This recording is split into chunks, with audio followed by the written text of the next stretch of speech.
देखिए यहाँ पे कुछ इश्यूज थे। एक तो ये ब्रिज ओरिजिनली छोटी लेंथ के था, फिर जब ये सैलाब वगैरह आए और प्रॉब्लम्स हुए तो हमने ये बेहतर समझा कि इसको बंद से लेके बंद तक, यानी ये तकरीबन 12.5 किलोमीटर 12.8 किलोमीटर से शायद तकरीबन 13 किलोमीटर से थोड़ा कम की लेंथ की ब्रिज है।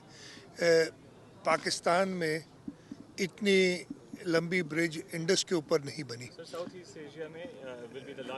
ठीक है जी, ये नहीं बनी। तो ये उसके साथ साथ यहाँ जो इश्यूज लॉ एंड ऑर्डर के, इससे कोई छुपी हुई बात नहीं है, बहुत बड़े major issues law and order के रहे हैं, इसकी वजह से इसमें डिले आई है। पहले तो जैसे मैंने कहा डिज़ाइन का चेंज हुआ, इसकी लेंथ बढ़ाई गई, और फिर लॉ एंड ऑर्डर के साथ के इश्यूज हैं। इस पे इस वक्त काम हमारा तेज़ी से चल रहा है। आपने ख़ुद भी देखो कि काम ने स्पीड पकड़ी है। आज की विज़िट का यही था मकसद कि देखें कि किस स्पीड से कर रहे हैं और इसको और कैसे तेज़ किया जाए। इधर कुछ हिदायत दी हैं, आप लोगों ने सुनी भी हैं। मैं इंशाल्लाह ईद के बाद दोबारा इधर चक्कर लगाऊंगा। मेरी यही कहा है कि मैं हर महीने एक चक्कर इधर लगाऊंगा ब्रिज पे, ताकि इसको हम जल्द से जल्द मुकम्मल करें।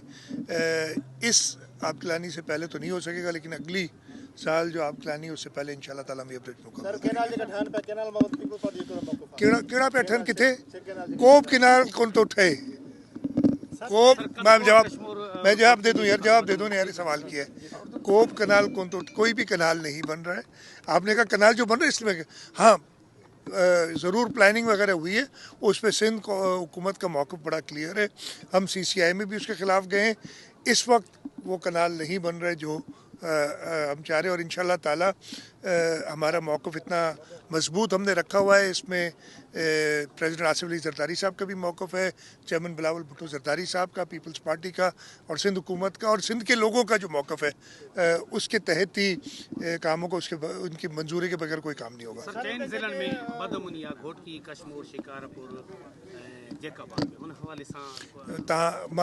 पेरी मैंने पहले ही आपसे बात की कि एक लॉ एंड ऑर्डर की सिचुएशन थी।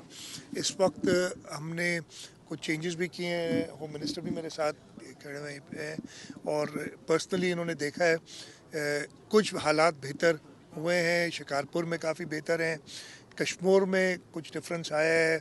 यहाँ पे ये ब्रिज का काम जैसे आपने देखा कि काम शुरू हो रहा है। घोटकी की साइड पे भी बेहतरी आई है।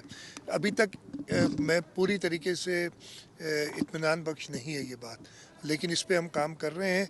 ये वो वक्त भी था हमारे पास सिंध में जब हमारे मेन रोड्स भी, यानी अगर आप लाड़काना से या शिकारपुर से आप सक्खर जाते थे तो आपको कॉन्वॉइस की ज़रूरत पड़ती थी, शिकारपुर से जैकबाद जाते थे तो कॉन्वॉइस की ज़रूरत पड़ती थी मेन इंडस हाईवे पे। अब वो सूरत हाल नहीं है, लेकिन ज़रूर बीच में ख़राब हुई है। उसको पूरी कोशिश है कि जल्द से जल्द कंट्रोल में लाएं ताकि लोगों को रिलीफ मिले। आखिरी सवाल न वो मुझे कहो है, सब पैसे हमने सारे दे दिए उस मुआवजे के, और डिप्टी कमिश्नर से कहा है कि उन्होंने बताया कि सिर्फ एक डे में थोड़ा सा इशू रह गया है और वो जल्दी हो जाएगा। कोई